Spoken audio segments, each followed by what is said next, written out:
So I'm back, and today I'm going to get on with the stud timber, and the first thing I'm doing here is just setting one out where I need this wall to go. So what I've done, I just trimmed a little bit off my floorboard, and I've got a really wonky wall down here. As you come up the stairs, it's never been straight, so what you'll find is that the side of the stairs touches the wall at one point, and then the wall tapers away. So to make my life easy, rather than have to plaster and fill a gap, I'm going to basically dot and dab the bottom half of this wall, and as the plasterboard comes up, it's then going to screw into this timber frame here.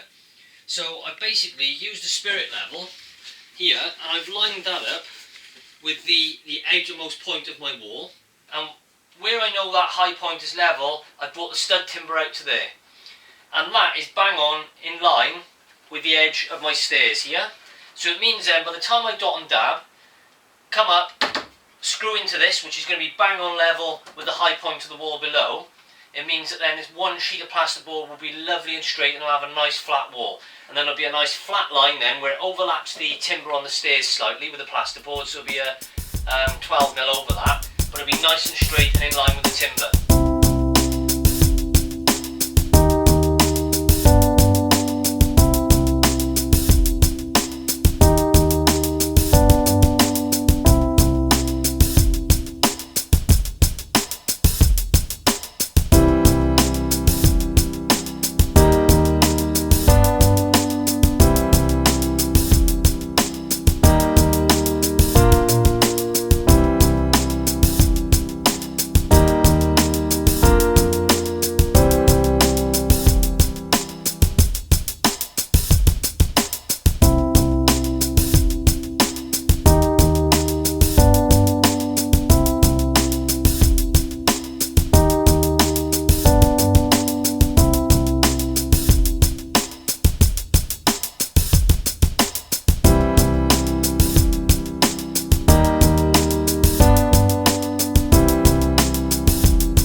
Bits of insulation out the ceiling to get these stud timbers up to the rafters. Now you might say, well, why didn't you put the stud timbers in before doing the insulation? But as everything with this project, because I've been living in it and I've been on and off with it for a few months and then back onto it, it's like I wanted the whole thing insulated and warm because it's all opened up to downstairs. So for the last 2 winters I wanted it so it was livable basically. And obviously now it's not a great deal of work, but it's just you've got to go in, chip a bit of insulation out around the rafters, screw these in. You know, it's a bit fiddly, like I say. If you're doing it all in one hit in 6 weeks, you know, you're a loft conversion company, I suppose you would just do all the timber work and then you'd fill it with insulation later. But like I said, I kind of did the whole thing, and I knew this was going to be the case.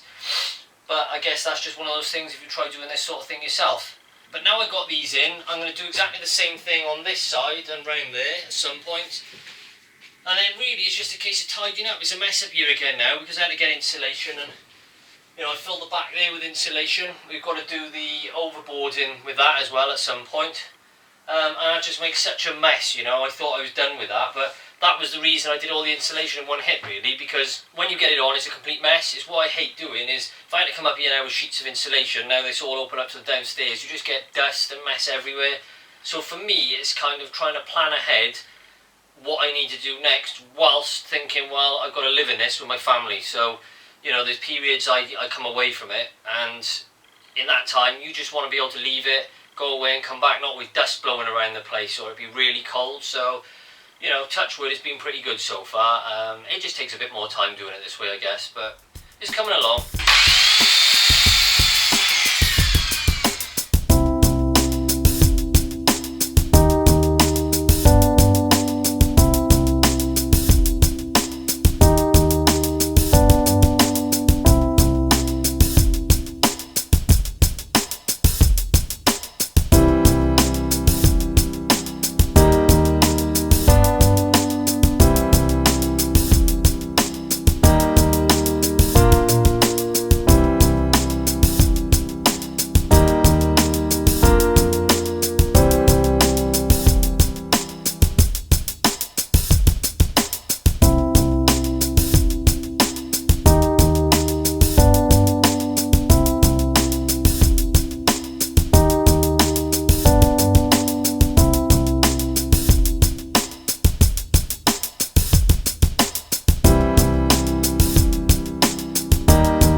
been doing quite a bit of time lapse, so I'll explain what I've done now and I'll give you a quick look round. So basically this is where my door is going to go, and you can see just in there we've got the newel post for my stairs. So the way I'm doing it is I'm having the wall for this landing area, it's going to go straight down there, and then it's going to come right down with plasterboard to there, and then I'm going to tuck it underneath, so I'll just have a nice 90-degree edge.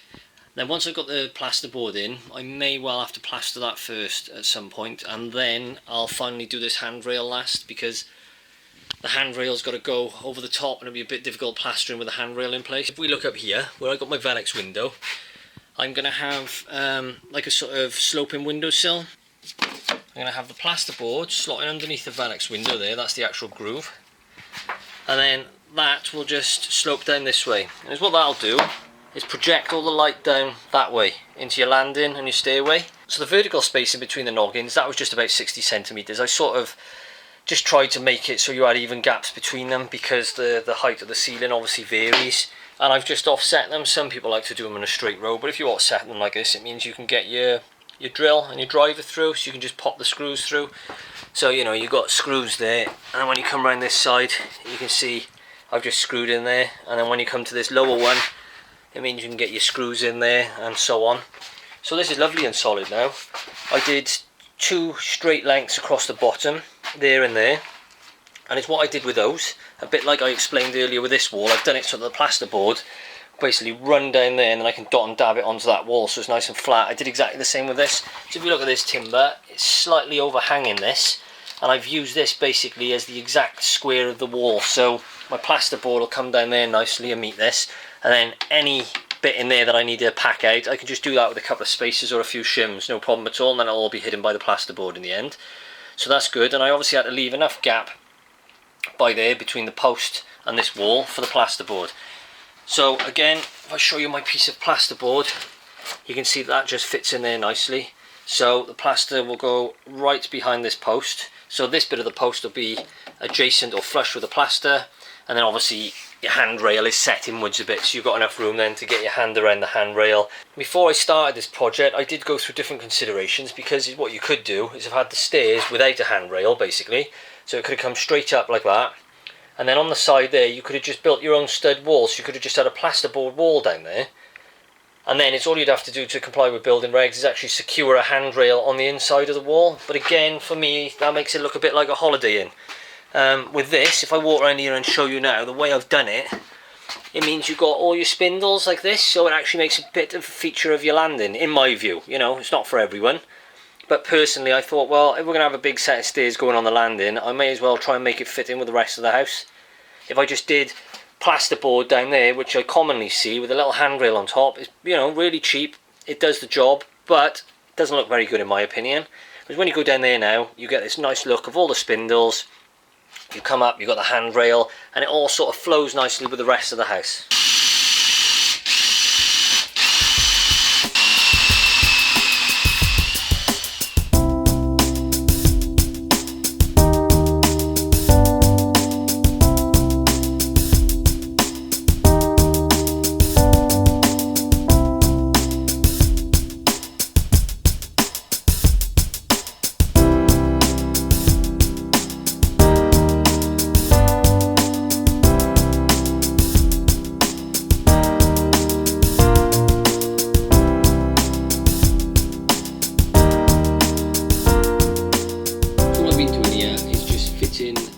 One downlight per circuit, because in this room, as you've seen in previous videos, the way I've wired it up, I've got one group of downlights up there, I've got one in this space here, one over the landing, and one over the back there, so I think that's 4, have I got 5? 4 I think, and then that's right, I've got a 5th one at the back there, which is going to be operated by a switch from the back wall. All the others are going to have switches over here, so they turn on and off, and they're dimmable downlighters. But I just thought I'd show these in more detail. They're like a push fit. So with these, you just unclip that there. If you look inside, you basically got your live and your neutral. And you've got the same on that side, so this one's for the cable going in, then this one's for the cable going out if you have one. You can put it from here onto the next downlight and just daisy chain them. So all I've been doing is fitting one downlighter on the end of each circuit. And what you just saw me doing was putting the little Wago connectors to join up where I've had to cut the cables to pull them through the ceiling. I basically joined them together so I got continuity, so when I use the circuit I can obviously operate the one light. I just want to check everything's working really, and to be honest it's not a bad thing to have them on. When you're doing the plasterboarding, which shouldn't happen, but if I do go through a cable or something like that, it's quite handy to have the lights on, because if you hit them and your RCD goes, you notice at the time, and you can sort of work out where the problem is to get in there and fix it before you plasterboard it all up and then find that something's broken and then you haven't got a clue where you've gone through it.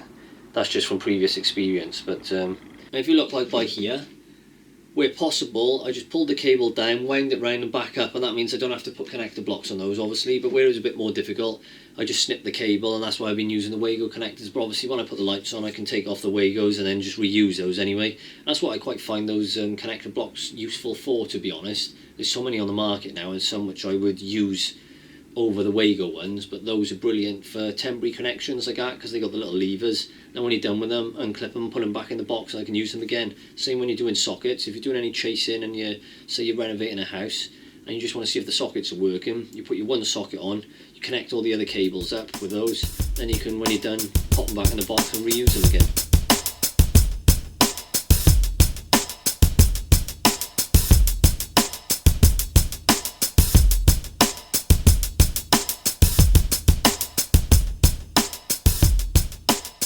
Finish all the lights. I just connected up my main feed. I had one in there with, again, Wago connectors on the end, which was live, but in my little connector block.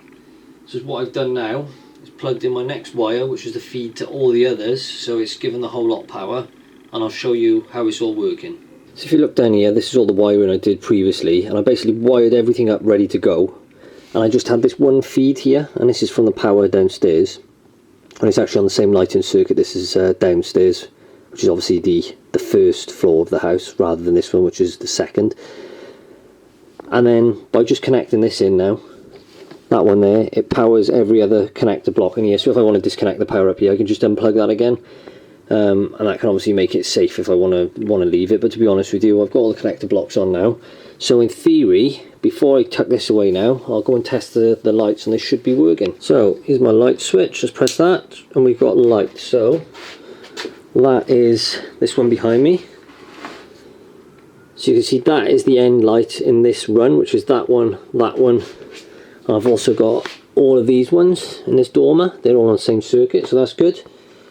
So I'm going to push this one, and there we go. So that is this circuit here, so that's just those two lights there. That's all I got on that one. Let's try this switch. There we go. That's that one, and that one will come on with that one there, and there's another one round there, so that's those three. And this one here, there we go, I knew there was one more. This is for the landing, so that should be, there we go, that one there. So this one is connected to that one, and we've got one as you go down the stairs, just around the corner there, so they're central over the stairs as you come up. And the idea of this one is, I haven't connected this up yet, but this is my 3-core in earth, and I've got that, I'll connect that into that light switch. And if you look down here, you're going to see me do this in a previous video. That's the cable I got hanging down, so basically that gives you the two-way switching. So I'm going to place another switch next to that one down there. Obviously when it comes to the sockets, I did the same thing a long time ago. I've just got them all looped in and out, and I'm using that one socket that gives me all the power up here, so I've just got an extension lead plugged into that. I've had that sorted a long time, so I know all that's working. So I think that's probably it for today, and unfortunately it's back to that time where I've got to tidy all the loft up again and get downstairs with the old Henry Hoover, because all the dust I make up here goes straight down there onto the landing.